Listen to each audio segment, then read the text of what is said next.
Hey everybody, it is Wednesday afternoon and we are going to do a quick trip around the yard, look at a few flowers that are blooming. I tried to do this the other day, but my camera overheated and shut down, and then we had several days of rain. So it's not the prettiest of days out today, not exactly bright and sunny, but I want to get this opportunity before we get more rain that's coming in over the next few days, and it's probably going to be too late to get some of these flowers on video.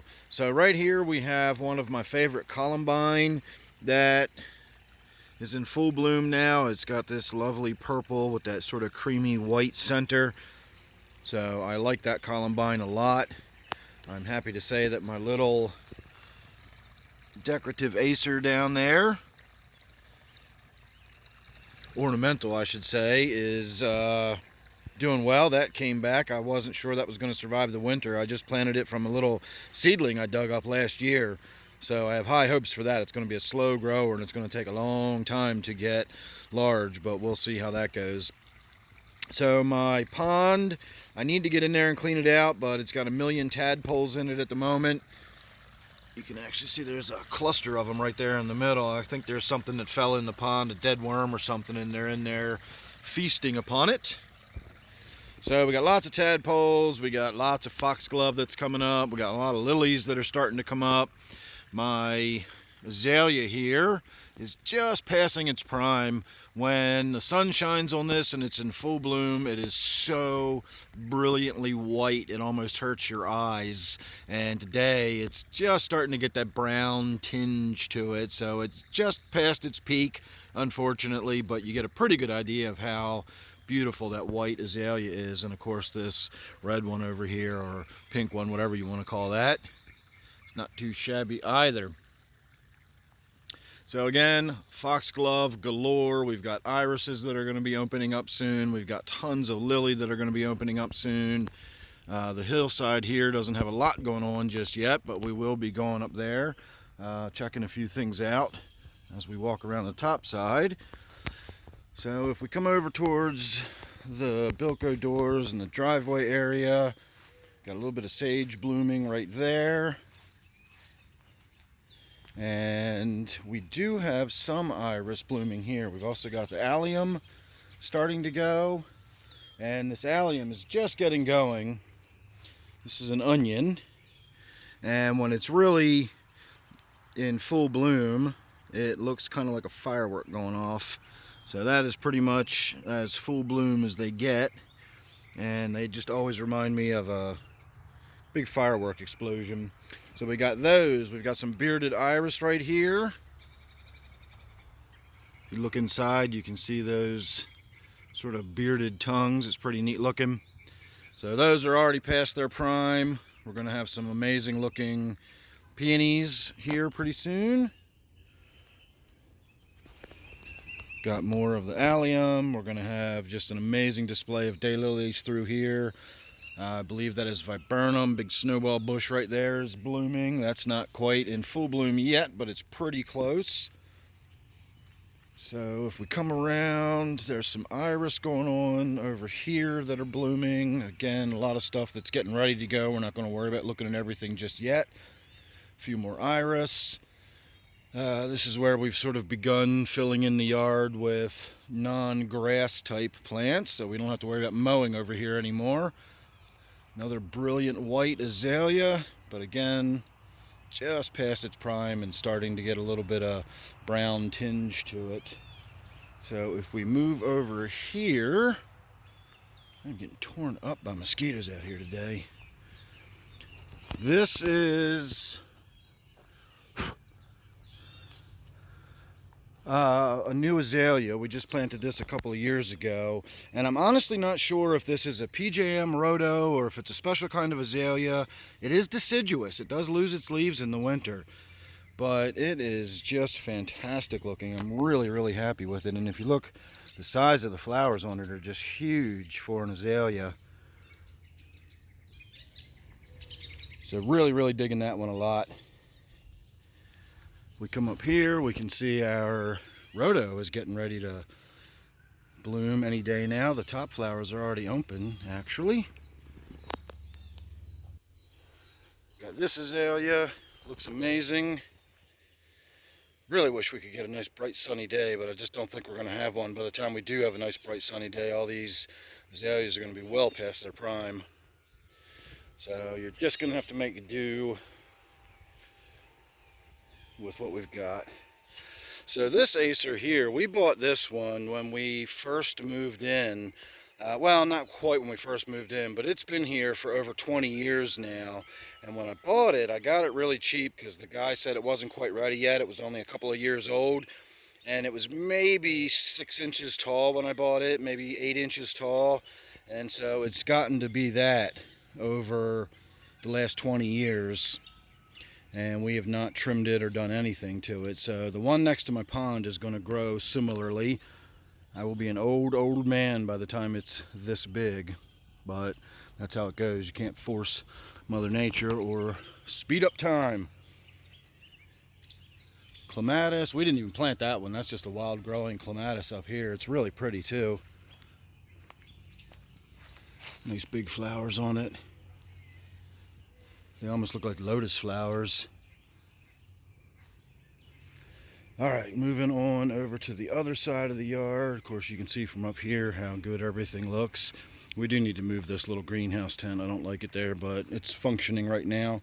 Ooh, we almost have a little bit of sun shining at the moment. So there's another brilliant, vibrant red one. And if we come over here, I don't think it's going to be in the sun, whether the sun's shining or not. But this is another gorgeous azalea that I was afraid was going to be past its prime. This one started blooming a little bit earlier, and you can see how many of the flowers are already on the ground around it. But this was a azalea that we rescued from my late mother-in-law's old house when she had to move. She really wanted us to preserve this azalea, and since where she was going, she wasn't going to be able to take it with her. We dug it up and brought it out here probably 15 years ago, and it was all scraggly and almost dead by the time we dug it up and brought it out here. And so it's really come back to be one of our more attractive azaleas. But again, unfortunately, we're a little bit past its prime, so not much we can do about that. Looks like we've sprouted a bunch of mushrooms over here. Interesting. It's all this new mulch we just laid down and all the rain. You usually will end up with some mushrooms when you've had a lot of rain. And you put some mulch down. I want to get over and have a closer look at these columbine, because these are really pretty too. This is a really pretty shade of blue, and wow, it's blue all the way through. There's no white or any kind of light color in the center. It's just blue. Really pretty. I like those a lot. So as you can probably tell, we've got scads of stuff over here that's going to be doing stuff. Not too flowery on this side of the yard in the traditional sense, but we'll have gobs and gobs of hosta flowers. We will have a lot of astilbe and goat's beard, flowers like that. There's a lot of different fern varieties over here. I'm not even sure what this is, but these are tiny dainty little, these look like forget-me-nots, but the plant itself does not look like a forget-me-not, so I'm not sure what these flowers are. Beautiful, but very dainty. So again, we're just going to have a load of stuff going on over here. We have a whole section through here where we have micro hostas. Some of those micro hostas have spread, and we have about 1,000 of them right here in this little area right here. We need to dig those up and spread them around again. Those are full grown, full size, and they will get little tiny flower spikes on them.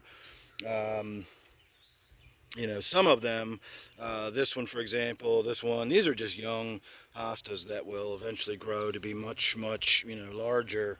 But these other ones, these are micro hostas. These are full grown. They're not going to get any bigger than you see them here. Here's another batch that we need to get in and really spread them out. You can see how many plants there are there. So those are all micro hostas. These are mouse ears, I believe. We have green mouse ears and we have blue mouse ears. This is full grown. This is a micro hosta. These are all full grown. Full grown little tiny hostas. And again, these are all going to get little tiny flowers on them and they're going to look just like a hosta. They're just going to be really tiny. So make sure you're subscribed and you won't miss any of that. We got some new hydrangea up there. Our oak leaf hydrangea is doing well. The deer have beaten on that a little in the past, but they're doing all right so far this year. I did get a little bit of deer damage through this area already, but I got my spray out here, my repellent out here, and I sprayed everything down. I sprayed everything down. I hosed the joint down. Took 16 gallons of repellent. If I was charging myself, I don't even know what I would charge myself to spray all this. I would probably start around $1,000 or maybe. It would cost a lot for me to spray a property this size, but since it's my own, I eat that loss and I go ahead and spray the property, and we keep the deer from munching away on it. So azalea, another azalea. These are fairly new, a few years old, and I'm going to have to break this piece of bamboo down. We do have some bamboo sparsely growing out here, and apparently it's sending a runner this way, and now we have one coming up here in the garden area, so we're going to have to do away with that. So the missus is planning on expanding all the way through here and all down here, and we're going to have, you know, you can see how we're starting a trail or a little path here, and that's going to go in and curl along the fence line. Going to do something up here because we do have the trails up here. We're going to connect over, and eventually this whole area will be garden. When we moved out here, this whole area was yard. I used to mow all this once upon a time, but slowly but surely we've been working on it over the years, and now all of this is just garden bed and still going. So all right, everybody, I think that's all that's really worth looking at the moment. Of course, now we've got some sun shining. It's a big old honeysuckle bush. Those things grow like weeds. We have them everywhere. In fact, we just cut down a bunch of honeysuckle bushes we had all along this top of this hill here. That's why, I don't know if you noticed or not, the end of the garden down here looks very different than the rest. That's been covered by honeysuckle bushes up until last year. Now we're just trying to fill it in, and eventually we'll start putting small shrubs and more texture, etc., in there. So there you go, everybody. A little bit more of a walk around the yard than I was anticipating, but that's usually the case with me. So thanks for watching. Hope you enjoyed that. Look forward to what's going to happen with the pond here pretty soon. That'll be on my other channel for the most part. If you're not familiar with that, I got a fish keeping channel, Everyday Fish Keeping. You can check that out if you're interested. Otherwise, I'm going to say thanks for watching, and I'll see you real soon on the next one.